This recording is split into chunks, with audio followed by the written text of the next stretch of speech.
Hello students, welcome to filler form YouTube channel. Filler form YouTube channel पे आप सभी net aspirants का स्वागत है। तो चलिए शुरू करते हैं। अभी हमारी चल रही है पेपर नंबर 2 की यूनिट नंबर 3 बिजनेस इकोनॉमिक्स व्यावसायिक अर्थशास्त्र। तो जो भी स्टूडेंट्स पेपर 2 कॉमर्स की तैयारी कर रहे हैं वो मेरे साथ जुड़ के अपनी स्टडी को अच्छे से प्रिपेयर कर सकते हैं, ठीक है। तो व्यावसायिक अर्थशास्त्र में अभी हम बात कर रहे हैं जो हमारा चैप्टर नंबर 10 है, उसमें जो मार्केट स्ट्रक्चर है उसके बारे में। और हम बात कर रहे हैं आज की क्लास में हम बात करेंगे कुछ जो टॉपिक्स है वो परफेक्ट कंपटीशन के कवर अप करेंगे। परफेक्ट कंपटीशन का यानी पूर्ण प्रतियोगिता बाजार का संतुलन बिंदु कहाँ पे होता है, और उसके बाद हम देखेंगे मोनोपोली क्या होता है, ठीक है। तो हमने जो मार्केट स्ट्रक्चर अलग अलग पढ़े थे, perfect competition, monopolistic, monopoly, oligopoly, तो एक एक करके सभी की हम चर्चा आने वाली क्लासेस में करने वाले हैं, ओके। साथ ही साथ मैं आपको बता देती हूँ, इससे पहले हमने पढ़ा था, बोलो क्या पढ़ा था। इससे पहले हमने जाना था कि मार्केट की स्ट्रक्चर क्या होता है, पूरा देखा था कि what is monopoly, oligopoly, monopolistic, perfect competition, सब क्या होता है। फिर हमने 2 अप्रोचेस के माध्यम से इक्विलिब्रियम को जानने की कोशिश की थी। कौन कौन सी approach? MRMC approach, TRTC approach, right. TRTC approach में हम लेके चलते हैं टोटल रेवेन्यू, टोटल कॉस्ट के कॉन्सेप्ट को, और MRMC अप्रोच में मार्जिनल रेवेन्यू, मार्जिनल कॉस्ट को। जब 2 इसमें अप्रोचेस होती है, एक MR is equal to MC और एक होता है MR जब MC कर्व को कट करता है नीचे से, MC कर्व MR कर्व को नीचे से कट करता है बिलो से, राइट। तो इस तरीके से हमने दोनों अप्रोचेस को देखा था। अब हम देखेंगे परफेक्ट कंपटीशन के अंदर किस तरीके से इक्विलिब्रियम पॉइंट डिसाइड होता है, ठीक है। तो जो भी क्लासेस होती हैं उनकी लिंक्स आपको अवेलेबल करा दी जाती है टेलीग्राम ग्रुप पे और व्हाट्सएप ग्रुप पे। तो जैसे ही टाइमिंग होता है क्लास का तो आपके पास लिंक अवेलेबल हो जाती है, वहाँ से आप डायरेक्ट क्या कर सकते हो, ज्वाइन कर सकते हो। जो लाइव क्लासेस चलती हैं उनको भी, और आप ऑफलाइन भी क्लासेस को देख सकते हो, ठीक है। तो ये जो पेपर्स हैं पेपर 2 JRF के लिए, इन सभी सब्जेक्ट की प्रिपरेशन यहाँ पे करवाई जा रही है, इन सारे सब्जेक्ट्स की। तो जो भी स्टूडेंट्स इन सब्जेक्ट की तैयारी कर रहे हैं वो अपने अकॉर्डिंग यहाँ पे आके क्लासेस ले सकते हैं, बिल्कुल फ्री ऑफ कॉस्ट। यहाँ पे आपको जो क्लासेस हैं सभी की सभी पेपर 2 की अवेलेबल करवाई जाती हैं, ठीक है। तो ज़्यादा से ज़्यादा आप सभी के साथ शेयर कीजिए और ख़ुद भी जो आपको मिल रहा है प्रॉफिट क्लासेस का वो उठाइए और अपनी प्रिपरेशन को अच्छे से करिए, ठीक है। तो चलिए अब शुरू करते हैं। ये है पूरा बिजनेस इकोनॉमिक्स, जिसमें अभी तक हमने कर लिए हैं कुल मिला के 9 चैप्टर्स। अब बचा है हमारा 10th चैप्टर, जिसमें हम देखेंगे हर एक मार्केट स्ट्रक्चर के अकॉर्डिंग इक्विलिब्रियम एक फर्म का, ठीक है। तो हम अभी बात कर रहे हैं परफेक्ट कंपटीशन, पूर्ण प्रतियोगिता बाजार की, जिसमें हमने 2 अप्रोचेस को देख लिया है। और आज हम बात करेंगे कि परफेक्ट कंपटीशन में जो फर्म का लाभ अधिकतम बिंदु, संतुलन बिंदु कौन सी सिचुएशन में होता है, ठीक है। तो चलिए let's start now. Equilibrium under perfect competition यानी पूर्ण प्रतियोगिता बाजार में संतुलन किस सिचुएशन में होता है, ठीक है। तो परफेक्ट कंपटीशन जो आपका मार्केट होता है हमने अच्छे से देखा था, मुझे क्या क्या फीचर्स होते हैं सब बताएंगे परफेक्ट कंपटीशन पूर्ण प्रतियोगिता बाजार के अभी के अभी लाइव चैट में, और जो रिकॉर्डेड दिखते हैं वो मुझे कमेंट्स में ज़रूर बताएंगे। आई वॉन्ट टू नो आप किस तरीके से रिविजन कर रहे हो, प्रिपरेशन कर रहे हो, ओके। तो ये जो होती हैं जो पूर्ण प्रतियोगिता बाजार होते हैं वो क्या होते हैं, प्राइस टेकर होते हैं। क्योंकि यहाँ पे क्यों होते हैं बोलो, होमोजीनियस प्रोडक्ट्स क्या किए जाते हैं, सेल किए जाते हैं, और सेलर्स और बायर्स ही आपकी लार्ज मात्रा में अवेलेबल होते हैं। होमोजीनियस का मतलब एक तरीके के सामान, फ्रूट्स हो गए, वेजिटेबल्स हो गई, ग्रोसरीज हो गई, सभी हर दुकान पे अवेलेबल रहती हैं, आप जानते हो, है ना। तो इस तरीके से जो उस पर्टिकुलर प्रोडक्ट की पूरे मार्केट में क्या प्राइस है वही सभी को एज इट इज़ हर एक फर्म को रखना होता है। एक फर्म अपने तरीके से प्राइस नहीं बना सकते, इसलिए जो परफेक्ट कंपटीशन है उस सिचुएशन में जो आपका क्या होता है बोलो, जो आपका प्राइस टेकर होता है, ठीक है। जो फर्म होती है वो प्राइस टेकर होती है, ठीक है। तो ये बात यहाँ तक क्लियर है। अब देखिए, हमें ये तो पता है कि परफेक्ट कंपटीशन के अंदर प्राइस टेकर होती है, बट एक क्वेश्चन यहाँ पे निकल के आता है कि what price does it take, means to say कि क्या प्राइस रखना चाहिए एक फर्म को कि जिससे क्या हो कि उसका प्रॉफिट हो और लॉस बिल्कुल भी ना हो, ठीक है, और ना ही उसे आउटपुट की मात्रा में कमी वृद्धि कुछ करनी पड़े, ठीक है। तो which is setup by industry, जो आपकी एक इंडस्ट्री डिसाइड करती है। मान लीजिए कि जो वेजिटेबल्स हैं, ठीक है, वेजिटेबल्स फार्मर्स बनाते हैं, है ना, फार्मर्स ग्रो करते हैं और फिर वो आती है। तो जो पर्टिकुलर फार्मर्स ने ऑलरेडी, हर एक फार्मर ने डिसाइड करके रखा है कि जो वाटरमेलन है उसका भाव इतना ही रहेगा, वो जब तक मार्केट में आएगी तो उसका कुल मिला के इतना मार्केट प्राइस रहेगा। तो जो पहले फार्मर्स ने डिसाइड किया है उसके अकॉर्डिंग फिर किसने डिसाइड किया है, जो फर्म्स हैं उन्होंने डिसाइड किया, ठीक है। तो फर्म्स में जब वो बन के आ जाता है तो पूरी इंडस्ट्री, जो पूरी की पूरी वेजिटेबल इंडस्ट्री है, वो जब एक ही टाइप का, आप देखोगे कि ज़्यादा जो है वो डिफरेंस नहीं होता है। जो वेजिटेबल्स फ्रूट्स होते हैं इनकी रेट्स में थोड़ा बहुत डिफरेंस होता है जगह के अकॉर्डिंग, जगह अलग अलग जगह के अकॉर्डिंग, पर एक इंडस्ट्री ने जितना चूज़ कर लिया कि उसका प्राइस यही रहेगा। तो इसमें क्या होता है, प्राइस कौन डिसाइड करता है, इसमें एक पर्टिकुलर इंडिविजुअल फर्म कोई भी प्राइस डिसाइड नहीं करेगी, प्राइस डिसाइड करेगी पूरी की पूरी इंडस्ट्री डिसाइड करेगी, ठीक है। तो अब हमें ये पता चल गया कि जो फर्म होती है वो प्राइस टेकर होती है, और वो प्राइस कौन सा बनाती है, क्या प्राइस रखती है अपने प्रोडक्ट का, जो एक इंडस्ट्री डिसाइड करती है। अब एक इंडस्ट्री किस तरीके से एक प्राइस का, एक पर्टिकुलर प्रोडक्ट का प्राइस डिसाइड करती है, वो किस तरीके से हम माप सकते हैं कि जब प्राइस एट विच, मतलब प्राइस वो होती है जिस पे जो बायर्स होता है, जो कंज्यूमर्स होते हैं, उनके द्वारा जो किसी कमोडिटी की डिमांड की जाती है, यानी कि बायर्स द्वारा मांगी गई वस्तु की मात्रा इक्वल होती है, बराबर होती है किसके, सप्लाई बाय ऑल सेलर्स इन मार्केट, यानी जो प्रोडक्शन करने वाले सप्लायर्स हैं वो जितनी सप्लाई करते हैं उस वस्तु की मात्रा की, यानी एक वस्तु की मांगी गई मात्रा कंज्यूमर्स द्वारा वो जब बराबर होती है एक प्रोड्यूसर द्वारा उस वस्तु की गई पूर्ति के, यानी जब मांग बराबर होती है पूर्ति के, डिमांड इक्वल होती है सप्लाई के, तो वो पॉइंट होता है आपका जहाँ पे आपकी प्राइस डिसाइड की जाती है, ठीक है। In other words price is determined, price वहाँ पे निश्चित की जाती है at the point where industry demand curve, यानी जो इंडस्ट्री है उसका जो मांग वक्र है वो बराबर होता है किसके, इंडस्ट्री सप्लाई कर्व, इंडस्ट्री के पूर्ति वक्र के बराबर होता है। तो उस बिंदु पे क्या होती है आपकी, उस वस्तु की जो मांग प्राइस है, उस वस्तु का मूल्य है वो डिसाइड किया जाता है, उस कमोडिटी की प्राइस डिसाइड की जाती है, डिटरमिन की जाती है। क्लियर है, कहाँ पे होती है वस्तु की प्राइस डिसाइड, इंडस्ट्री करती है, यानी कि एक वस्तु की जो प्राइस है वो कौन डिसाइड करता है, परफेक्ट कंपटीशन में एक इंडस्ट्री डिसाइड करती है। अब इंडस्ट्री किस तरीके से करती है, जहाँ पे एक वस्तु की मांगी गई मात्रा एक वस्तु की गई सप्लाई से इक्वल होती है, वो बिंदु होता है आपका, वहाँ पे होती है आपकी उस वस्तु की प्राइस डिसाइड, ठीक है। क्लियर है यहाँ तक, अब बढ़ते हैं आगे। ये देखिए यहाँ पे एक डिमांड कर्व है और एक सप्लाई कर्व है, ठीक है, ये डी डिमांड कर्व और एसएस सप्लाई कर्व। तो आपका ये जो दोनों एक जगह पे टेंजेंट हो रहे हैं, जो ई बिंदु पे, ये ही आपका होगा, बोलो इस पॉइंट पे ही आपकी क्या डिसाइड होगी, प्राइस डिसाइड होगी, ठीक है।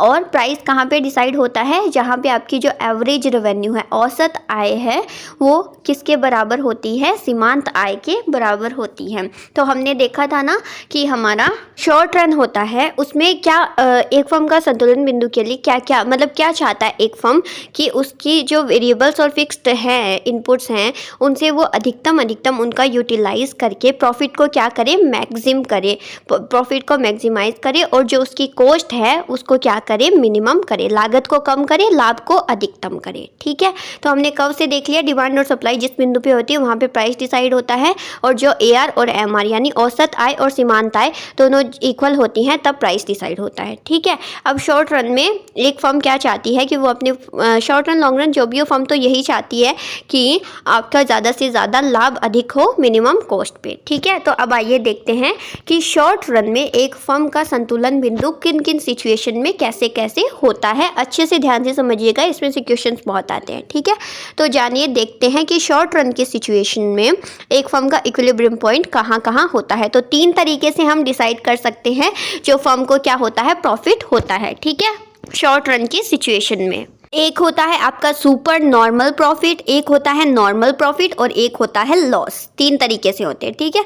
सुपर नॉर्मल प्रॉफिट कब होता है? जो हमने दोनों अप्रोचेस पढ़ी थी, बोलो कौन कौन सी? TRTC approach, MRMC approach. तो इन दोनों अप्रोचेस के माध्यम से संतुलन के बिंदु की, फर्म्स के इक्विलिब्रियम की क्या शर्तें होती हैं, मुझे जल्दी से कमेंट में बताओ। हमने लास्ट क्लास में ही पढ़ा था। TRTC अप्रोच में क्या होता है कि जो आपकी टोटल रेवेन्यू और जो टोटल कॉस्ट है, यानी कुल लागत और कुल आय का जो अंतर है, वो जितना ज़्यादा अधिक होगा एक फर्म का प्रॉफिट उतना ज़्यादा होगा। हमने देखा था TRTC अप्रोच में। और MRMC अप्रोच में हमने क्या देखा था कि जब आपकी मार्जिनल रेवेन्यू जो मार्जिनल कॉस्ट है उसके इक्वल होती है, तब आपका फर्म क्या होता है, फर्म का प्रॉफिट मैक्सिमम होता है। या फिर जो MC कर्व है वो MR कर्व को बिलो से, नीचे से क्या करता है, कट करता है। उस बिंदु पे, B बिंदु पे हमने देखा था डायग्राम के माध्यम से, याद है ना सभी को? तो वो होता है आपका संतुलन पॉइंट। अब सुपर नॉर्मल प्रॉफिट इन दोनों अप्रोचेस में किस किस सिचुएशन में होता है उसको देखना है, ठीक है।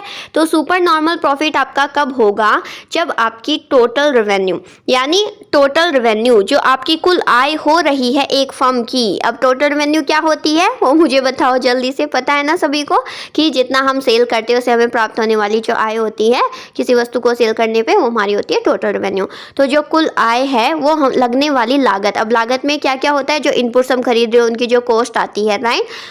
टोटल रेवेन्यू जब टोटल कॉस्ट से ज़्यादा होती है तो उस सिचुएशन में एक फर्म को सुपर नॉर्मल प्रॉफिट क्या होता है, प्राप्त होता है, TRTC अप्रोच के अकॉर्डिंग। क्लियर है? ध्यान से एक एक सेंटेंस को आप अच्छे से सुनना, ठीक है। Super normal profit TRTC approach में कब होगा? जब टोटल रेवेन्यू टोटल कॉस्ट से ज़्यादा होती है। और MRMC अप्रोच के दौरान जो आपकी एवरेज रेवेन्यू है, औसत आय है, वो ज़्यादा होती है औसत लागत से। एवरेज रेवेन्यू एवरेज कॉस्ट से ज़्यादा होती है तो आपकी एक फर्म को क्या होता है, सुपर नॉर्मल प्रॉफिट प्राप्त होता है। ये हो गई सुपर नॉर्मल प्रॉफिट की बात। फिर बात करते हैं नॉर्मल प्रॉफिट कि एक फर्म को नॉर्मल प्रॉफिट किस सिचुएशन में प्राप्त होता है। तो जो टोटल रेवेन्यू है वो इक्वल होती है टोटल कॉस्ट के, ठीक है। अब हमें पता है टोटल कॉस्ट में हमारी सारी टाइप की कॉस्ट इंक्लूडेड होती है ना, एक्सप्लिसिट इम्प्लिसिट सारी, ठीक है। तो नॉर्मल प्रॉफिट भी होगा उस सिचुएशन में जब आपकी जो कुल आय है वो कुल लागत के बराबर होती है। क्यों? क्योंकि हमें क्या हो रहा है, हमें फिक्स्ड कॉस्ट अपने से नहीं भरनी पड़ती है। याद है ना वो कॉन्सेप्ट मैंने समझाया है, 2 बार आपको समझा दिया, ठीक है।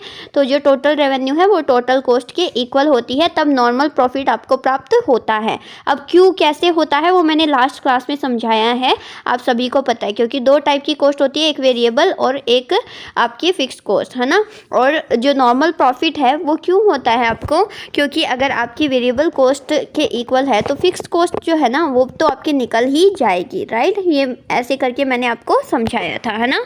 और MRMC अप्रोच के थ्रू देखिए तो जो आपकी AR होती है AC के इक्वल उस सिचुएशन में, यानी एवरेज रेवेन्यू जब एवरेज कॉस्ट के इक्वल होती है औसत आय औसत लागत के, उस सिचुएशन में एक फर्म को नॉर्मल प्रॉफिट प्राप्त होता है, ठीक है। तो देखिए TRTC अप्रोच में हम बात करेंगे टोटल रेवेन्यू और टोटल कॉस्ट की, MRMC अप्रोच में हम बात करेंगे एवरेज रेवेन्यू और एवरेज कॉस्ट की, ठीक है। तो सुपर नॉर्मल प्रॉफिट देख लिया, नॉर्मल प्रॉफिट देख लिया। अब हम बात करते हैं लॉस। एक फर्म को लॉस कब होता है? लॉस कब होता है बोलो? जब आपकी टोटल रेवेन्यू टोटल कॉस्ट से भी कम हो जाती है, यानी जो कुल आय है ना वो आपकी कुल लागत से भी कम हो जाती है। उस सिचुएशन में एक फर्म को क्या होता है, लॉस होता है। अब होगा ही ना, क्योंकि एक फर्म अपना कॉस्ट ही नहीं निकाल पा रही है, कॉस्ट से भी कम उसकी आय आ रही है, तो फिर उसका बिजनेस करने का फ़ायदा क्या हुआ, उसको लॉस तो होगा ही, राइट।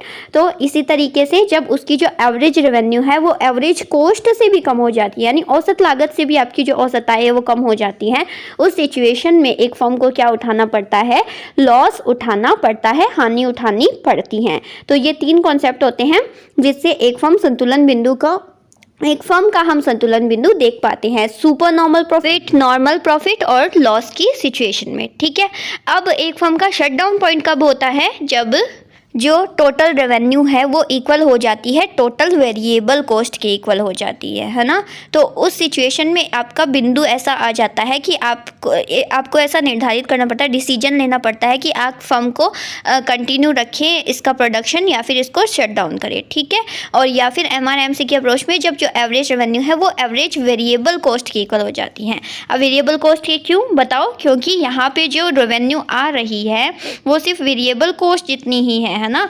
मतलब कि जो परिवर्तनशील लागत है उसकी जितनी आय आ रही है, और जो आपकी फिक्स कॉस्ट है वो आपकी कवर ही नहीं हो पाएगी। मतलब फिक्स कॉस्ट की लागत तो आपको फिर भी उठानी ही पड़ेगी, चाहे आप प्रोडक्शन करो चाहे ना करो, है ना।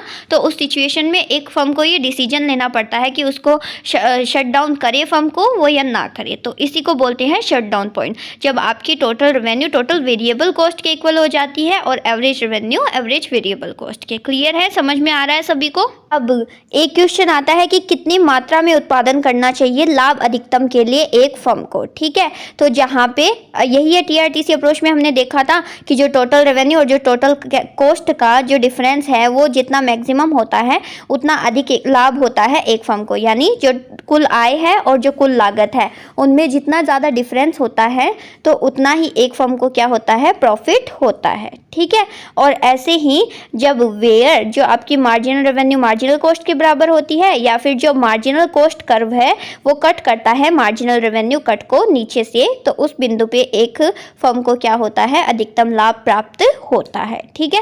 तो ये पूरा कॉन्सेप्ट है शॉर्ट रन का, जिसमें हमने देखा शॉर्ट रन के सिचुएशन में एक फर्म को super normal profit, normal profit और लॉस कब कब होता है, कौन सी सिचुएशन में, ठीक है। आई होप सभी को अच्छे से समझ में आ गया है। अब बात कर लेते हैं परफेक्ट कंपटीशन में लॉन्ग रन की सिचुएशन में क्या होता है, ठीक है। तो देखिए लॉन्ग रन में एक फर्म का संतुलन, तो लॉन्ग रन में जो परफेक्ट कॉम्पिटिटिव फर्म है वो केवल नॉर्मल प्रॉफिट ही क्या करती है, कमा पाती हैं। तो जो आपका परफेक्ट कॉम्पिटिटिव मार्केट है उसमें एक फर्म क्या करती है, सिर्फ नॉर्मल प्रॉफिट कमाती है, ठीक है। तो इस सिचुएशन में आपका जो शॉर्ट टर्म मार्जिनल कर्व है वो इक्वल होता है लॉन्ग टर्म मार्जिनल कर्व के, और मार्जिनल रेवेन्यू इक्वल होती है, मतलब ये सारी टर्म्स जब आपस में इक्वल होती हैं तो उस समय में एक जो फर्म है वो लॉन्ग रन की सिचुएशन में इक्विलिब्रियम पॉइंट पे होती है। क्या क्या इक्वल होते हैं, short term marginal curve, long term marginal curve, marginal revenue, average revenue, long term average curve, short term average curve, ये सारी जो टर्म्स है ना ये जब इक्वल होती हैं तो this point is called point of optimum output, ठीक है। तो लॉन्ग रन में एक फर्म क्या करती है, सिर्फ नॉर्मल प्रॉफिट ही कमा पाती है, ध्यान में रखना इस चीज़ को। और साथ में ये भी ध्यान में रखना कि अगर मान लो आपको ये टर्म दे दी जाए कि इक्वल ये है, ये इसके इक्वल है, ठीक है, और पूछ लिया जाए कि which one is the equilibrium point of a firm in long run, ये जो लॉन्ग रन है उसमें एक फर्म का संतुलन क्या है, तो उसमें आपको ये ध्यान में रखना है ये सारी जो टर्म्स है, जो आपकी जो शॉर्ट रन की जो सीमांत कर्व है, लॉन्ग रन का सीमांत कर्व है, फिर सीमांत आय है, औसत आय है, लॉन्ग रन का औसत वक्र है या शॉर्ट रन का औसत वक्र है, ये जब क्या होते हैं आपस में इक्वल होते हैं तो this point is called point of optimum output of a firm, ठीक है। वो होता है एक उत्पादन का संतुलन बिंदु एक फर्म का, ठीक है, लॉन्ग रन की सिचुएशन में। और लॉन्ग रन की सिचुएशन में फर्म केवल नॉर्मल प्रॉफिट कमा पाती है। नॉर्मल प्रॉफिट कब होता है, जब टीआर इक्वल होती है टीसी के या फिर एआर इक्वल होती है एसी के। क्लियर है, तो हमने अच्छे से देख लिया है परफेक्ट कंपटीशन मार्केट को, शॉर्ट रन में इक्विलिब्रियम पॉइंट, लॉन्ग रन में इक्विलिब्रियम पॉइंट। तो ये परफेक्ट कंपटीशन का जो कॉन्सेप्ट है वो पूरा आपका यहीं तक था जो क्लियर हो चुका है। हमने इक्विलिब्रियम देख लिया है एक मार्केट में, परफेक्ट कंपटीशन में क्या होता है प्रॉफिट एक फर्म को। क्लियर है यहाँ तक अच्छे से, आई होप, राइट। अभी बात करते हैं हमारी जो नेक्स्ट मार्केट है उसमें हम देखेंगे एक फर्म का संतुलन बिंदु। तो पहले जान लेते हैं हमारे नेक्स्ट मार्केट कौन सा है, मोनोपोली, ठीक है, एकाधिकार बाजार, मोनोपोली मार्केट, ठीक है। तो क्या होता है मोनोपोली, सबसे पहले ये जान लेते हैं, आप सभी को पता है इसमें एक फर्म की, एक इंडस्ट्री की क्या होती है, मोनोपोली होती है। नो कंपटीशन हियर, मतलब कोई भी प्रतिस्पर्धी फर्म, कोई भी प्रतिस्पर्धी उद्योग यहाँ पे नहीं होता है, जस्ट वन सप्लायर होता है किसी भी एक पर्टिकुलर कमोडिटी या सर्विस का, ठीक है, एक ही सप्लायर होता है, उसी की मोनोपोली होती है, राइट। और जो मोनोपोलिस्टिक होता है मतलब जो एकाधिकार का मालिक होता है उसी का कंट्रोल होता है पूरा प्राइस के ऊपर उस कमोडिटी की, उस पर्टिकुलर कमोडिटी की, ठीक है। और very hard to enter the market, मतलब और किसी का एंटर करना उसी कमोडिटी में, मोनोपोली के अंदर एंटर करना बहुत ज़्यादा हार्ड होता है। कोई जल्दी से एंटर या एग्जिट नहीं कर सकता है मोनोपोली के अंदर, ठीक है। अब किस तरीके से प्राइस डिसाइड किया जाता है, price and output determination under monopoly, ये हम देखते हैं। तो फीचर्स हमने देखे अभी मोनोपोली के क्या होते हैं कि monopoly is also an industry, यानी कोई फर्म नहीं होती, इंडस्ट्री होती है पूरी, क्योंकि एक पूरी इंडस्ट्री में एक ही एकाधिकार होता है, एक ही किसी कमोडिटी का या सर्विस का, ठीक है। और नो क्लोज सब्सटीट्यूट, उसकी कोई प्रतिस्थापित वस्तु नहीं होती है, और प्राइस मेकर होती है ये, है ना। और इसके कॉजेज़ क्या है, इसके कॉजेज़ और सोर्सेज ऑफ मोनोपोली पावर। तो आइए मोनोपोली पावर के क्या क्या कॉजेज़ हैं या फिर स्रोत क्या क्या हैं वो जानते हैं, ठीक है। इसमें कंट्रोल होता है ओवर रॉ मटेरियल और ओनरशिप ऑफ नेचुरल रिसोर्सेज, जो प्राकृतिक संसाधन होते हैं या आपका कच्चा माल होता है उसका पूरा कंट्रोल होता है मोनोपोली इंडस्ट्री का, मोनोपोली जो आपकी फर्म है उसका, ठीक है। और फिर पेटेंट होता है, मान लीजिए कोई भी आपका ऐसा इन्वेंशन है नया जो आपने किया है, उसकी आपकी मोनोपोली है, तो आप पेटेंट करवा के उसको सुरक्षित रख सकते हो कि कोई आपका जो इन्वेंशन है उसका कोई और यूज़ नहीं कर सकता है, उस कमोडिटी पे आपका पेटेंट है, आपका राइट है, ठीक है। और फिर है टेक्निकल बैरियर्स, कुछ ऐसे टेक्निकल बैरियर्स भी होते हैं जिसकी वजह से क्या होता है कि एक फर्म मोनोपोली की सिचुएशन में होती है। जैसे कि कोई एक जो मोनोपोली इंडस्ट्री है वो ऐसी टेक्निक्स का यूज़ करती हैं कि जो कोई और कर ही नहीं सकता है, तो ऑब्वियसली मोनोपोली उन्हीं इंडस्ट्री की होगी, राइट। और फिर कुछ गवर्नमेंट पॉलिसीज़ होती हैं, इंफ्रास्ट्रक्चर्स होते हैं, जैसे आपका रेलवे हो गया, आपका इलेक्ट्रिसिटी हो गया, ये सारे जो भी हैं इंफ्रास्ट्रक्चर्स, इनकी मोनोपोली तो है। अब आप बताइए कि रेलवे का और कोई प्रतिस्थापित चीज़ है क्या, कि अगर हम रेलवे का यूज़ नहीं करें तो उसी टाइप की कोई ट्रेन और चल रही है, ऐसा तो नहीं है ना। रेलवे का पूरा एक ही स्ट्रक्चर है, रेलवे की पूरी मोनोपोली। ऐसे बिजली विभाग की हर एक सेक्टर में जो एक पर्टिकुलर फिक्स हो गया कि इस विभाग में यहीं की बिजली रहेगी, पूरे इसी बिजली की सप्लाई होगी, तो वही एक उसी का एकाधिकार रहेगा। फिर अलग अलग कोई आके दूसरा अपनी बिजली तो नहीं सप्लाई करने को खोल सकता है ना। इस तरीके से मोनोपोली होती है, ठीक है। ऐसे ही हिस्ट्रिकल और एंट्री लग, मतलब मान लीजिए कोई पुराने काल से आपका चलता आ रहा है, कोई मतलब इतिहास काल से कोई चीज़ चलती आ रही है, कोई कलाकारी या फिर कुछ भी काश्तकारी या कुछ, है ना, तो उस पर भी क्या होगा, एकाधिकार होगा, जो करते आ रहे हैं इस चीज़ को उनका, ठीक है। फिर है कैपिटल साइज, ह्यूज कैपिटल, जिनकी बहुत करोड़ों में किसी एक जन की क्या है कैपिटल लगाई हुई है, ठीक है, तो उसकी उस चीज़ में मोनोपोली होगी या नहीं होगी, क्योंकि सभी के पास तो इतने करोड़ों रुपए नहीं होते हैं कि वो इतना इन्वेस्ट कर सके, राइट। फिर बिजनेस मर्जर, जैसे एक बिजनेस से दूसरे बिजनेस में क्या कर लिया गया, मर्जर कर लिया गया, ठीक है, तो आपस में मिलके एकाधिकार की स्थिति बना देते हैं। और फिर है लिमिट प्राइसिंग पॉलिसी और अनफेयर कंपटीशन। इसमें क्या होता है कि in which limit price policy is adopted just below the minimum long run average cost. इस तरीके से आपकी जो प्राइस है वो डिसाइड की जाती है, जो आपकी औसत लागत आती है ना लॉन्ग रन की सिचुएशन में, वो एकदम मिनिमम आती है, ठीक है। These policies make entry of new firms unattractive. तो ये पॉलिसी क्या बनाती है, जो न्यू फर्म्स आने वाली होती हैं उनको अनअट्रैक्टिव बनाती है, कि वो फिर उनमें इतना ज़्यादा ध्यान नहीं देती कि हम इस चीज़ में बिजनेस करें, क्योंकि वो क्या करती है, इतना मतलब लिमिट प्राइसिंग पॉलिसी या फिर अनफेयर कंपटीशन की स्थिति है वो पैदा कर देती हैं। इसमें होता क्या है कि एवरेज कॉस्ट आपकी मिनिमम रखी जाती है और लॉन्ग रन के सिचुएशन में, ठीक है। तो इस तरीके से क्या किया जाता है, मोनोपोली मार्केट का स्ट्रक्चर होता है, उसके फीचर्स देखे हमने, और इस तरीके के जो स्रोत हैं वो मोनोपोली के अंदर देखे जाते हैं। अब हम बात करते हैं मोनोपोली मार्केट में इक्विलिब्रियम पॉइंट की, शॉर्ट रन की सिचुएशन में हम देखते हैं, ठीक है। तो एज इट इज़, जैसे अभी हमने परफेक्ट कंपटीशन के अंदर पढ़ा था, उसी तरीके से आपका इक्विलिब्रियम 3 टाइप से डिसाइड होता है, कि बोलो किसमें, मोनोपोली मार्केट में, ठीक है। अ फर्म में face any 3 situation in short run equilibrium. तो जो शॉर्ट रन की सिचुएशन है उसमें संतुलन में 3 चीज़ें देखने को मिलती हैं। वही 3 चीज़ें कौन कौन सी, बोलो, super normal profit, normal profit और आपका मिनिमम लॉस, ठीक है। तो सुपर नॉर्मल प्रॉफिट किस सिचुएशन में होता है, अब हमने परफेक्ट कंपटीशन की सिचुएशन में देख लिया, अब हम देखेंगे मोनोपोली की सिचुएशन में। तो मोनोपोली की सिचुएशन में सुपर नॉर्मल प्रॉफिट तब होता है जब आपकी जो एवरेज रेवेन्यू, इसमें एवरेज रेवेन्यू, उसमें हमने किस किस को देखा था, TRTC और किसको देखा था, हमने देखा था ARAC को, ठीक है। इसी में भी किसको देखेंगे, MRMC अप्रोच में उसको देखा था, इसमें देखेंगे ARAC। तो वही सेम, जब आपकी एवरेज रेवेन्यू एवरेज कॉस्ट से यानी औसत जो आय है वो औसत लागत से ज़्यादा होती है तो एक फर्म सुपर नॉर्मल प्रॉफिट कमाती है। और नॉर्मल प्रॉफिट कब कमाएगी?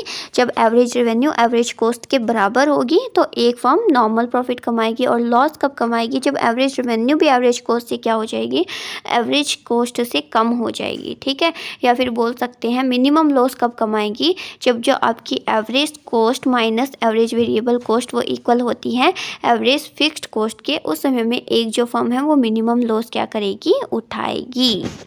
ये 3 कॉन्सेप्ट हैं, सुपर नॉर्मल प्रॉफिट और मिनिमम लॉस। मिनिमम लॉस में जो आपकी एवरेज कॉस्ट और जो एवरेज वेरिएबल कॉस्ट है, ठीक है, कुल औसत लागत और औसत परिवर्तनशील लागत, ठीक है, वो इक्वल हैं औसत फिक्स्ड लागत के AFC के। उस समय एक फर्म मिनिमम लॉस उठाएगी मोनोपोली मार्केट के अंदर। ठीक है, अब हमने देख लिया मोनोपोली क्या होती है, मोनोपोली के सोर्स क्या क्या होते हैं और फीचर्स क्या क्या होते हैं, परफेक्ट कंपटीशन में इक्विलिब्रियम को कैसे ज्ञात किया जाता है। फिर शॉर्ट रन में हमने मोनोपोली के अंदर देखा किस तरीके से फर्म का संतुलन बनता है। अब हम कल की क्लास में देखेंगे कि लॉन्ग रन में किस तरीके से फर्म का संतुलन होता है मोनोपोली के अंदर। फिर मोनोपोली को कंप्लीट करके हम नेक्स्ट मार्केट पे बढ़ेंगे कल की क्लास में। ठीक है, तो आज आप अच्छे से क्लास लगाइए, इसके नोट्स कलेक्ट कर लीजिएगा। वेबसाइट पे आपको हर एक क्लास के नोट्स अवेलेबल करा दिए जाते हैं, तो वहाँ से आप कलेक्ट करके फिर अभी क्लास लगा के रिवीजन कर सकते हो। ठीक है, तो अगर अच्छी लगी हो तो ज़रूर लाइक कर देना वीडियो को, चैनल को सब्सक्राइब कर लेना और बेल आइकन को प्रेस कर लेना ताकि टाइम टू टाइम आपको सारे नोटिफिकेशंस मिलते रहें। ठीक है, और जो भी स्टूडेंट्स फिलर फॉर्म के साथ मिलकर स्टडी करना चाहते हैं तो मैंने यहाँ पे वेबसाइट और सोशल साइट मेंशन कर दिए हैं, आप यहाँ पे जाके अप्रोच कर सकते हैं और अपनी तैयारी को बूस्ट कर सकते हैं। तो चलिए आप अच्छे से प्रिपेयर करते रहिए अपने आप को for attempt to exam JRF 2022। We all want JRF। Okay, तो चलिए मिलते हैं नेक्स्ट क्लास में। Thank you so much, bye, take care.